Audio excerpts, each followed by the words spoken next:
ज्या काही आपल्या समाजात एक 3 कॅटेगरीचे लोक आहेत, त्या 3 कॅटेगरीच्या लोकांचा एक पैशाबद्दलचा बिहेवियर मित्रांनो आपण आजच्या व्हिडिओमध्ये बघणार आहोत. 3 कॅटेगरीचे लोक म्हणजे काय, मध्यमवर्गीय, श्रीमंत आणि गरीब. ह्या तिन्ही लोकांचा बिहेवियर पैशाबद्दलचा काय असतो ते आपण आजच्या व्हिडिओमध्ये मित्रांनो बघूयात. तर जे काय आपल्या चॅनलवर नवीन येत आहेत त्यांनी आपल्या चॅनलला सबस्क्राईब करा आणि बेल आयकॉनला प्रेस करा. तर चला, एक 3 कॅटेगरी म्हणजे मित्रांनो, एक आपण जे काय, मी वैयक्तिक कुठल्याही पर्सनली कोणत्या व्यक्तीला किंवा कोणत्याही अशा माणसाला ब्लेम करत नाही किंवा कोणत्या व्यक्तीला आपल्याला कमी किंवा जास्त असं लेखायचं नाही, हे सर्वप्रथम सगळ्यात महत्त्वाचं. मग आपण ही जे काही कॅटेगरी मित्रांनो ठरवल्यात, ह्या कॅटेगरी काय की त्यांच्या आर्थिक परिस्थितीनुसार ठरवल्यात.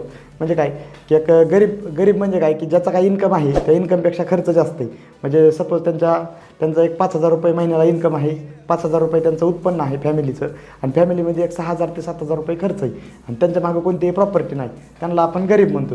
मग त्यांची पैशाची पूर्णपणे सारखीच आर्थिक चणचण चालू असते.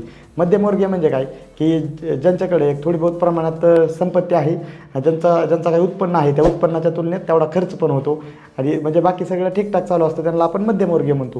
आणि श्रीमंत म्हणजे काय की ज्यांच्याकडे भरपूर काय प्रमाणात प्रॉपर्टी असते, भरपूर काय प्रमाणात उत्पन्न असतं आणि त्या उत्पन्नाच्या तुलनेत खर्च एकदम कमी असतो, यांना आपण श्रीमंत म्हणतो. मग मित्रांनो, आपल्या समाजात ह्या तिन्ही गोष्टीची एकदम म्हणजे ह्या लोकांमध्ये वेगवेगळी तफावत आहे.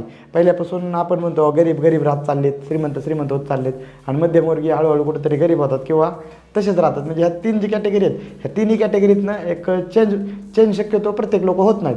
म्हणजे काय की 30 लोक जर असतील ह्या तिन्ही कॅटेगरीत, म्हणजे श्रीमंत 10, मध्यमवर्गीय 10 आणि गरीब 10, ही येणाऱ्या 4-5 वर्षात 10 वर्षात ही तसेच राहतात. गरीब माणूस गरीबच राहतो, मध्यमवर्गीय माणूस मध्यमवर्गीयच राहतो आणि श्रीमंत माणूस श्रीमंतच राहतो. मग ह्याच्यातली एक थोडे, ह्या 10 मधले एक मध्यमवर्गीयातले जे काय 10 मधले एक 2-3 असतात तो श्रीमंतमध्ये जाऊ शकतात त्यांनी जर बिहेवियर बदलला तर, आणि गरीब लोकांमधले जे काय 10 असतात ते 10 कुठेतरी मध्यमवर्गीयमधले जाऊ शकतात कारण की त्यांनी त्यांचा बिहेवियर बदलला तर. मग मित्रांनो, फक्त ही जी काय गरिबी आहे किंवा श्रीमंती आहे ही सगळ्यात महत्त्वाचं एकाच गोष्टीवर येते की जे आपला असतो तो माइंडसेट. म्हणजे काय, एक विचारसरणी, म्हणजे आपण कोणत्या पद्धतीचा विचार करतो आणि आपण एक आपल्या समाजात किंवा आपण आपल्या मार्केटमध्ये वावरत असताना एक पैशाला किती महत्त्व देतो आपण आणि पैशाबद्दलचं किती महत्त्व आपल्या मनात आहे आणि त्या पैशासोबत आपली वागणूक कशी, ह्या गोष्टीवर मित्रांनो ह्या तिन्ही कॅटेगरी ठरतात. मग सगळ्यात पहिल्यांदा बघायला गेलं तर एक आपल्या महाराष्ट्राचा जर डाटा काढला तर आपल्या महाराष्ट्रात एक मध्यमवर्गीय आणि गरीब ह्या दोन्ही कॅटेगरीतले लोक जवळजवळ एक 75 ते 77% लोक असे आहेत की जे मध्यमवर्गीय आणि गरीब आहेत. मग फक्त बघायला जर गेलं तर एक 20 ते 23% लोक आहेत. 20 ते 23 म्हणजे एक 25%, एक रँडमली आपण जर इस्टिमेट जर कॅल्क्युलेशन पकडलं तर फक्त म्हणजे 75% लोक ही मध्यमवर्गीय आणि गरीब आहेत आणि 25% लोक ही श्रीमंत आहेत. मग असं का, किंवा श्रीमंत लोकच थोडी का, आणि श्रीमंत लोक म्हणजे एवढा मोठा पैसा श्रीमंत लोकांकडे आणि थोड्याच लोकांकडे का पैसा? मग त्याचं कारण काय राहतं की हे जे काय एक श्रीमंत लोकांची जे काय पैशाबद्दलची जी काय भावना असते किंवा पैशाबद्दलचा जे काय बिहेवियर असतो तो बिहेवियर ह्या गरीब लोकांकडे आणि मध्यमवर्गीय लोकांकडे नसतो. म्हणजे आमच्याकडे आपण पण एकदम हेच करतो. मग श्रीमंत लोकांचा सगळ्यात महत्त्वाचा विषय बघायला गेलं तर श्रीमंत लोक एकदम कुठेतरी एक लाँग टर्मबद्दल विचार करतात आणि त्यांची प्रॉपर्टी त्यांच्यासाठी काम करते. म्हणजे ती पैशासाठी काम करत नाहीत, पैसा त्यांच्यासाठी काम करतो. हे तर डायलॉग आपण ऐकलेलं असतात. पण मित्रांनो, ॲक्च्युअल ती गोष्ट खरी, कारण की श्रीमंत लोकांकडे प्रॉपर्टी असतात आणि प्रॉपर्टी म्हणजे एक ॲसेट, ही एक अशी गोष्ट आहे की कालांतराने ह्याचं व्हॅल्युएशन वाढत जातं. मग काय की ती श्रीमंत लोकांकडे जे काय ॲसेट ऑलरेडी असतात त्या ॲसेटची व्हॅल्युएशन हळूहळू म्हणजे बऱ्या प्रमाणात चांगल्या पद्धतीची वाढत जाते आणि यांच्याकडे भरपूर काही मोठ्या पद्धतीचं ॲसेट असल्यामुळं ते ॲसेटचं व्हॅल्युएशन वाढत गेल्यामुळे त्या ॲसेटच्या व्हॅल्युएशनच्या वाढत्याच्या तुलनेत ह्यांचा जो काय फॅमिलीचा एक्सपेन्स किंवा ह्यांच्या ज्या काही अदर गरजा असतात किंवा ह्यांचा जो काही खर्च असतो ते कमी असल्यामुळं हे श्रीमंत लोक सहसा मध्यमवर्गीयमध्ये येत नाहीत. आणि मध्यमवर्गीय लोक मध्यमवर्गीयच का राहतात? ओके, हा झाला दुसरा मुद्दा. मध्यमवर्गीय लोक मध्यमवर्गीय का राहतात त्याचं एक पहिलं कारण म्हणजे बघायला गेलं तर मध्यमवर्गीय माणसाचा जो काही पैशाबद्दलचा बिहेवियर किंवा रेग्युलर मार्केटमध्ये वागण्याचा जो काही बिहेवियर असतो तो त्यांनी एक श्रीमंती दाखवण्याचा किंवा श्रीमंत राहण्याचा किंवा श्रीमंत लोकांचा आवडण्याचा किंवा श्रीमंत लोकांची कॉपी करण्याचा प्रयत्न करतात. म्हणजे काय की त्यांना मध्यमवर्गीय लोकांना लाईफस्टाईल एकदम स्टँडर्ड पाहिजे असते आणि त्यांना लाईफस्टाईल एकदम म्हणजे पूर्णपणे असं वाटतं की बऱ्यापैकी कुठेतरी एकदम शोअपमध्ये जगतात मध्यमवर्गीय कॅटेगरीतली माणसं.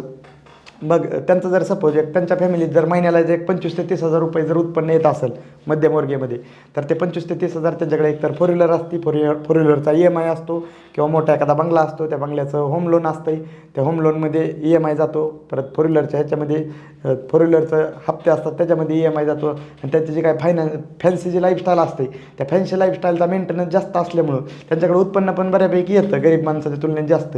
आणि त्यांचा जो काही खर्च असतो तो खर्च पण त्या तुलनेत जातो. त्याच्यामुळे एक मध्यमवर्गीय लोकांचं पण सेम की जेवढे पैसे येतात तेवढे पैसे जातात. तसं श्रीमंताचं नसतं आहे, भरपूर काही पैसे येतात, थोडे पैसे जातात. आणि हे जर गरिबाचा विचार केला तर गरिबाचा सगळ्यात मोठी अडचण म्हणजे काय असते मित्रांनो, की गरीब माणसाकडं पाठीमागं प्रॉपर्टी किंवा एक ॲसेट नसल्यामुळे त्यांना पैशासाठी काम करावं लागतं. म्हणजे काय, किंवा महिन्याला तिथे एखादा गरीब माणूस आहे ते त्याला कुठेतरी जॉबला जावं लागतं. मग जॉबला त्याला एक 8,000 9,000 रुपये पगार असतो. परंतु 8 ते 9,000 रुपये जो पगार असतो, परंतु त्यांच्या घरच्या फॅमिलीतच एक 10-11,000 खर्च असतो. मग त्याच्यात अनएक्सपेक्टेड दवाखाना आला किंवा अनएक्सपेक्टेड एखादा इव्हेंट आला तर त्याच्यामध्ये पैसे भरपूर काय त्यांचे खर्च होतात. मग गरीब माणसासाठी थोडं मध्यमवर्गीय जाण्यासाठी जरा डिफिकल्टीज राहते का, की त्यांच्या मागे जो काही खर्च असतो तो एक्सपेन्स त्या तुलनेत म्हणजे जास्त असतो इन्कमच्या तुलनेत.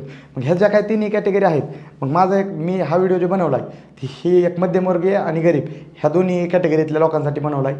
जर आपल्याला जर गरिबामधून जर मध्यमवर्गीयकडे जायचं असेल आणि मध्यमवर्गीयकडून जर श्रीमंतीकडे जायचं असेल तर मित्रांनो मला असं वाटतं की फक्त पैशाचा बिहेवियर आहे, पैशाबद्दल जे काय आपण पैशाबद्दलचा जो काही आपलं म्हणजे बिहेवियर आहे तो जर चेंज केला तर आपण त्या गोष्टी सहजासहजी लॉंग टर्ममध्ये जाऊ शकतो. मग त्यासाठी एक महत्त्वाचा मित्रांनो एक सिंपल रूल आहे की तुम्ही जर समजा तुम्ही जर सपोज मी किंवा तुम्ही समजा मी जर एक गरीब जर असेल म्हणजे गरीब कॅटेगरीतला मी जर एक माणूस असेल तर मला काय करावं लागेल, जे काही माझ्या फॅमिलीतले जे काही एक्सपेन्स आहेत ते एक्सपेन्सचं पूर्णपणे एक कॅल्क्युलेशन काढावं लागेल. आणि एक्सपेन्सचं कॅल्क्युलेशन काढून जे काही मंथली इन्कम आहे त्याचं एक कॅल्क्युलेशन काढावं लागेल. आणि त्याच्यानंतर जर इन्कम जर थोडा असेल आणि एक्सपेन्स जर जास्त असेल तर त्यासाठी मला थोडं बहुत म्हणजे एक कष्ट तर जास्त थोडं करावंच लागेल किंवा एखादा थोडा एक अल्टरनेट इन्कम सोर्सेस मला ओळखावं लागेल की जेणेकरून मला अजून थोडे जास्त पैसे येतात. आणि ती जर जास्त पैसे आले गरिबाच्या ह्याच्यातून तर आलेले पैसे कुठेतरी एक लॉंग टर्ममध्ये सेविंग प्लस इन्व्हेस्टमेंट थोडी एक इन्व्हेस्टमेंट मला करावं लागेल की ती इन्व्हेस्टमेंट भले तुम्ही एखाद्या वेळेस सपोज तुम्ही सोने घेऊन ठेवू शकतात किंवा चांदी घेऊ शकतात किंवा म्युच्युअल फंडमध्ये लॉंग टर्ममध्ये इन्व्हेस्टमेंट करू शकतात. म्युच्युअल फंड ही एकदम बेस्ट आहे गरिबातून मध्यमवर्गीय आणि मध्यमवर्गीतून श्रीमंत जाण्यासाठी. मग मला एखादा अल्टरनेट इन्कम सोर्सेस वाढवून मला थोडी बहुत इन्व्हेस्टमेंट म्युच्युअल फंडमध्ये करावं लागेल आणि त्याच्यातून कुठेतरी एक लॉंग टर्म माझी एक वेल्थ थोडी बहुत तयार होऊ शकते. आणि त्यानंतर मग माझं जे काय त्या इन्कमवर जे काय व्याज येणार आहे त्या म्युच्युअल फंडच्या इन्व्हेस्टमेंटवर त्या व्याजावर सुद्धा एक माझा अल्टरनेट इन्कम ऑफ सोर्स होणार आहे मित्रांनो. त्याच्यामुळे मी कुठेतरी गरिबातून मध्यमवर्गीकडे जाऊ शकतो. आणि जर समजा गरिबातून हे तर लक्षात आलं. आणि एक दुसरा विषय म्हणजे काय, जर समजा मला जर मध्यमवर्गीय माणसाकडून जर श्रीमंताकडे जायचं असेल तर मला काय करावं लागेल, सगळ्यात पहिल्यांदा मला पण माझा महिन्याचा जो काही इन्कम आहे तो इन्कम एका साईडला कॅल्क्युलेट करावा लागेल. आणि जे काही एक्सपेन्स आहे म्हणजे माझ्या जे काही फॅमिलीचा किंवा माझ्या वैयक्तिक गरजाचा जो काही खर्च आहे तो खर्च पण वेगळा करावा लागेल. मग ह्या दोन्ही गोष्टीचं कॅल्क्युलेशन बघून मला पूर्णपणे ऑब्झर्वेशन करावं लागेल किंवा ॲक्च्युअल मला महिन्याला येतात किती आणि माझ्याकडून महिन्याला जातात किती. मग ज्या काय माझा अननेसेसरी खर्च आहे म्हणजे जो काही आगाऊ खर्च जातो की जो गरज नसताना जो काही माझा खर्च होतो तो खर्च मी एक साईडला म्हणजे तो खर्च एकदम वेगळा काढून ती खर्च सगळ्यात पहिल्यांदा मित्रांनो मला कमी करावा लागेल. आणि तो पैसा जो काही शिल्लक पैसा राहणार आहे खर्च कमी करून मग तो पैसा कुठेतरी माझी गुंतवणूक त्या पैशाची करावं लागेल. त्यावेळेस कुठेतरी माझी मागं श्रीमंत लोकांसारखी प्रॉपर्टी तयार होईल आणि कुठेतरी हळूहळू मी सुद्धा कुठेतरी रिचमध्ये जाईल. मग मिडल क्लास जे काय आपण आहेत एक नॉर्मली एक जास्त प्रमाणात आपल्याकडे आता सध्या मिडल क्लास कॅटेगरीतली माणसं आहेत.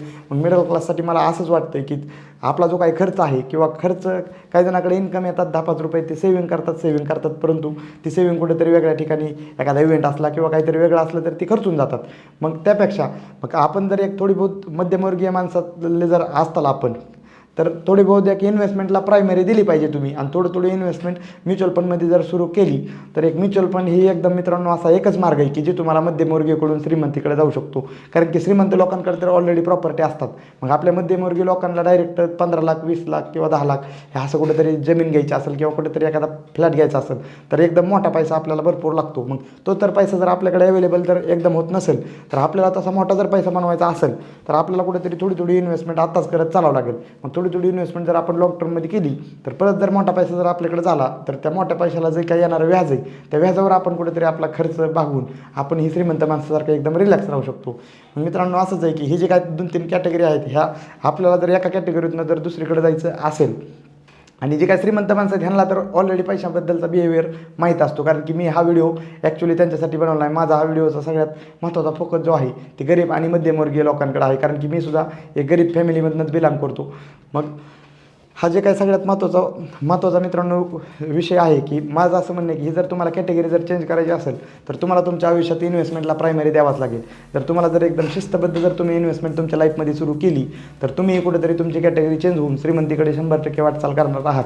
मग त्याच्याबद्दल मी एक SEBI registered mutual fund distributor आहे की जी तुम्हाला एक म्युच्युअल फंडमध्ये चांगल्या पद्धतीचं फंड सिलेक्शन, लॉंग टर्ममध्ये डिसिप्लिन कशी ठेवली जाते किंवा पेशन्स कसा ठेवायचा आणि एकदम चांगले रिटर्न देणारे फंडबद्दल पूर्णपणे मी तुम्हाला इन्व्हेस्टमेंटबद्दल मित्रांनो गाईड करू शकतो. ॲक्च्युली मी काय हा इन्व्हेस्टमेंटचाच पूर्ण त्यासाठी व्हिडिओ बनवलेला नाही, परंतु एक सगळ्यात महत्त्वाचं ही जी काही रिॲलिटी जी तुमच्यापुढे मी म्हणजे सादर केली ही रिॲलिटी 100% खरी आणि ह्या रिॲलिटी ॲक्सेप्ट करूनच आपल्याला कुठेतरी आपली कॅटेगरी जर चेंज करायची असेल तर आपल्याला कुठेतरी पूर्णपणे म्हणजे एक चांगल्या फायनान्शियल ॲडवायझरचा सल्ला घ्यावा लागेलच.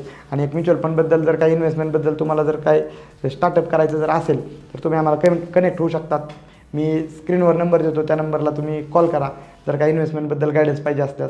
आणि 100% जर तुम्हाला ज्या काही अडचणी वाटतात किंवा ज्या काही क्वेरीज वाटतात ती मला तुम्ही बिनधास्त कमेंट्स बॉक्समध्ये विचारा. कारण की तुम्ही जर कमेंट्स आम्हाला केल्या तर आम्हालाही कुठेतरी मोटिवेशन येतं. कारण की तुमचं जर प्रेम जास्तीत जास्त असेल तर आम्हालाही कुठेतरी व्हिडिओ बनवण्यात चांगले एफर्ट्स देण्यात अजून पण कुठेतरी मोटिवेशन येऊन जातं. चालेल, जर व्हिडिओ आवडला तर व्हिडिओ लाईक करा. थँक्यू, धन्यवाद.